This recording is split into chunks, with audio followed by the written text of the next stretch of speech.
ইয়া আইয়ুহার রাসূল বাল্লিগ মা উনজিলা ইলাইক, হে নবী হে রাসূল যাই নাজিল হয় আপনি ছড়িয়ে দেন। রাসূল সাল্লাল্লাহু আলাইহি ওয়াসাল্লাম ছড়ায় দিতেন, যেটাই নাজিল হয়। কাল বিলম্ব না করে বিশ্বনবী এই আয়াতের দাওয়াত দিতে শুরু করতেন। নাজিল হলো ইকরা বিসমি রাব্বিকাল্লাযী খালাক খালাকাল ইনসানা মিন আলাক ইকরা ওয়া রাব্বুকাল আকরামুল্লাযী আল্লামা বিল কলম আল্লামাল ইনসানা মা লাম ইয়ালাম। পড়েন সুবহানাল্লাহ। নাজিল হলো পড়ো তোমার রবের নামে যিনি শিখিয়েছেন। আমাদেরকে শিখিয়েছে কে? আমাদের সৃষ্টি করেছে কে? Read in the name of your lord who has created. পড়ো তোমার প্রভুর নামে যিনি শিখিয়েছেন। নাজিল হলো 5 আয়াত, আল্লাহ রাসূল সাল্লাল্লাহু আলাইহি ওয়াসাল্লাম পৌঁছে দিলেন। নাজিল হলো ইয়া আইয়ুহাল মুজাম্মিল কুমিল লাইলা ইল্লা কালিলা, বিশ্বনবী পৌঁছে দিলেন। নাজিল হলো ইয়া আইয়ুহাল মুদ্দাসসির কুম ফাআনজির, পৌঁছে দিলেন। যাই আসে পৌঁছে দিতেন, যাই আসে পৌঁছে দিতেন। কিন্তু হঠাৎ করে ওহী আসার ধারাবাহিকতা হুট করে বন্ধ হয়ে গেল, ওহী আর আসে না। ফলে রাসূল সাল্লাল্লাহু আলাইহি ওয়াসাল্লাম নতুন কোন কোরআনের আয়াত মক্কাবাসীদেরকে শোনাতে পারে। মক্কাবাসীরাও এসে রাসূল সাল্লাল্লাহু আলাইহি ওয়াসাল্লামকে খোঁচায়, বলে কি মুহাম্মদ কিছু বলো না, যে নতুন কিছু শোনাও না, যে এতদিন তো অনেক পটপট করছো, অনেক কথা শুনাইছো, কই তোমার সেই কথা? রাসূল সাল্লাল্লাহু আলাইহি ওয়াসাল্লাম বলতে পারেন না। কেমনে বলবে? উনি কি মন গড়া কিছু বলে? ওমা ইয়ানতিকু আনিল হাওয়া ইন হুয়া ইল্লা ওয়াহয়ুই ইউহা। মন গড়া তিনি কিছু বলেন না, মন মস্তিষ্ক প্রসূত কোনো কথা তিনি জাতির কাছে পেশ করেন না। তিনি তাই বলেন যা তাকে নির্দেশ দেয়া হয়, আর নির্দেশটা দেয় কে? সবাই বলতে লাগলো মুহাম্মদ তোমার নতুন কথাবার্তা কই? রাসূল সাল্লাল্লাহু আলাইহি ওয়াসাল্লাম চুপচাপ, কিপ সাইলেন্ট।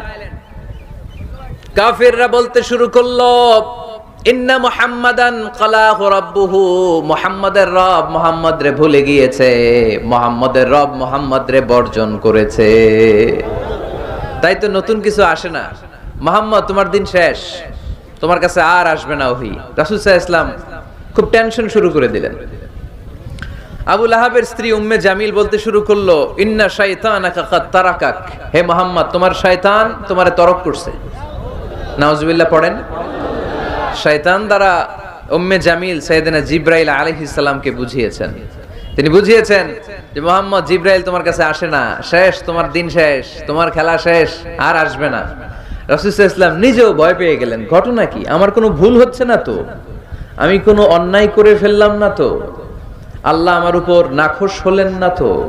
আমরাও মাঝে মাঝে এরকম ফ্রাস্ট্রেশনে ভুগি না?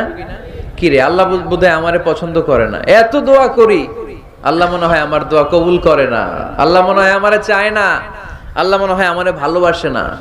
তা না হলে আমার দোয়া কবুল হয় না কেন? আমি এত দুঃখী কেন? রাসূল সাল্লাল্লাহু আলাইহি ওয়াসাল্লাম ঠিক একই টেনশনে পড়লেন, ঠিক একই ডিলেমায় পড়লেন, ঠিক একই পেরেশানিতে ভুগলেন। কি রে, ওহী নাজিল হয় না কেন? আমাকে নিয়ে কাফির মুশরিকরা বেদিনরা ঠাট্টা বিদ্রুপ করে, উপহাস করে, কিন্তু আল্লাহ তাআলা কোনো ওহী নাজিল করে না। ঘটনা কি? আমার ভুল হলো না তো? আমি কোনো অন্যায় করে ফেললাম না তো? আল্লাহ আমার উপর নাখোশ হলেন না তো? টেনশন। রাসূল সাল্লাল্লাহু আলাইহি ওয়াসাল্লাম টেনশনে ভুগছেন। ইন দ্য মিন টাইম আল্লাহ রাসূল সাল্লাল্লাহু আলাইহি ওয়াসাল্লামের টেনশন দূর করে দিয়ে আল্লাহ রাসূল সাল্লাল্লাহু আলাইহি ওয়াসাল্লামের মন ভালো করে দেওয়ার জন্য এই সূরা দোহা নাজিল করলেন কে? আল্লাহ রাসূল যখন টেনশনে হাবুডুবু খাচ্ছেন তখনই আল্লাহ নাজিল করলেন ওয়াদ-দুহা ওয়াল-লাইলি ইযা সাজা মা ওয়াদ্দা'আকা রাব্বুকা ওয়া মা ক্বালা ওয়ালাল আখিরাতু খায়রুল লাকা মিনাল উলা ওয়ালা সাওফা ইউ'তিকা রাব্বুকা ফাতারদা। সুবহানাল্লাহ পড়েন। সুবহানাল্লাহ। আল্লাহ নাজিল করলেন ওয়াদ-দুহা ওয়াল-লাইলি ইযা সাজা। দোহা মানে আলো। দোহা মানে কি? সকালের আলো, প্রভাতের সূর্য কিরণ। আলো মানে আশার আলো, সম্ভাবনার আলো। আলো বললেই মনের মধ্যে একটা সাহস জাগে না? আর অন্ধকার বললেই ভয় লাগে না?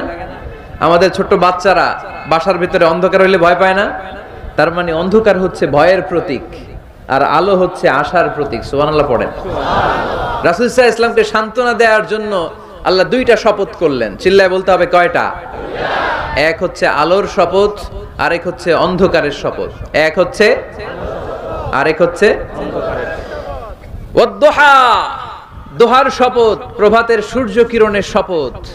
ওয়াল-লাইলি ইযা সাজা, নিঝুম নিস্তব্ধ রাতের শপথ। আল্লাহ তাআলা আলো আর অন্ধকারের শপথ দিয়ে মূলত ওহী আসা আর না আসাকে বুঝিয়েছেন। সুবহানাল্লাহ পড়েন।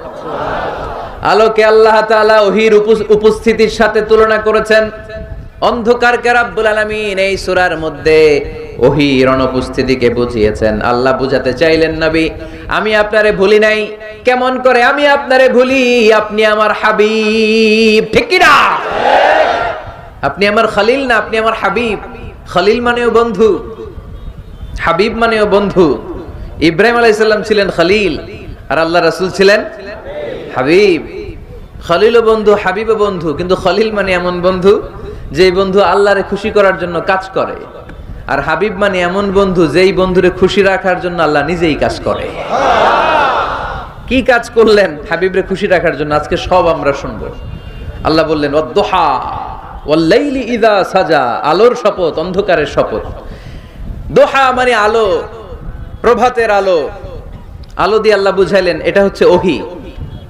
আর ওয়াল-লাইলি ইযা সাজা, রাতের শপথ দিয়ে বুঝালেন এটা ওহীর অনুপস্থিতি।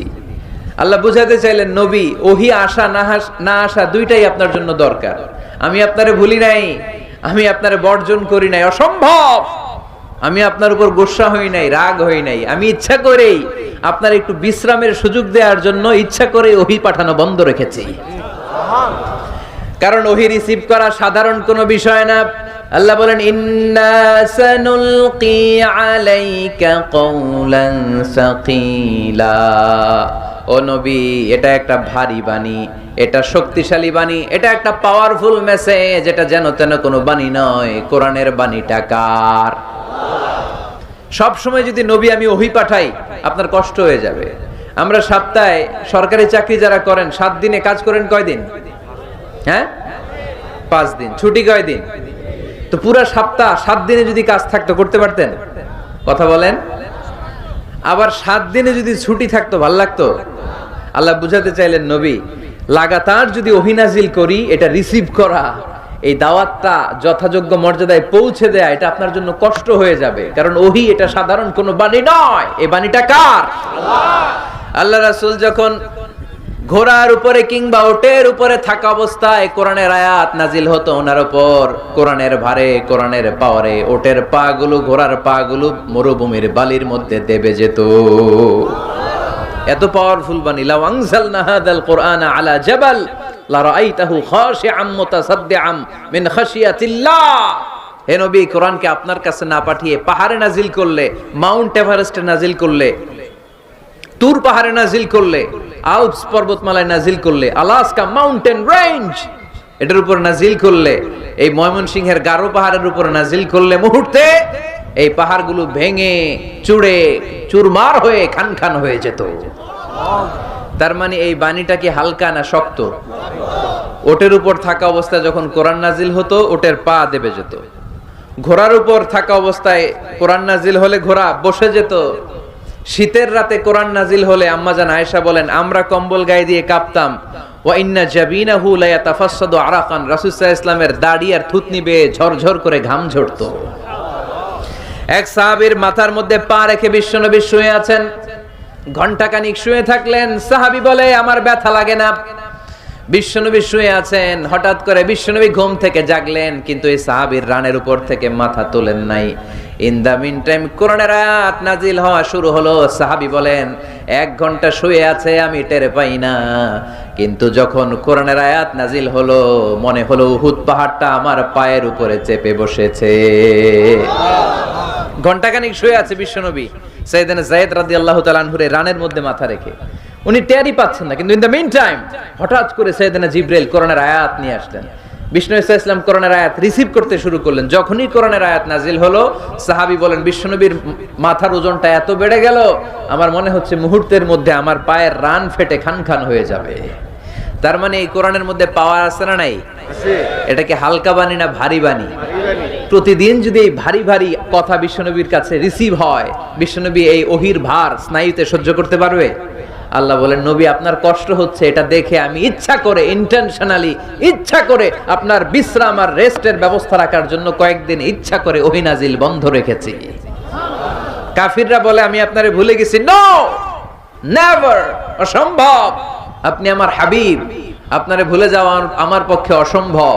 আমি আপনার উপর রাগ করি নাই, আমি ইচ্ছা করে ওহী নাজিল না করে আপনার কিছুদিনের জন্য ছুটি আর বিশ্রামের ব্যবস্থা করে দিয়েছি। চিল্লায় পড়েন সুবহানাল্লাহ।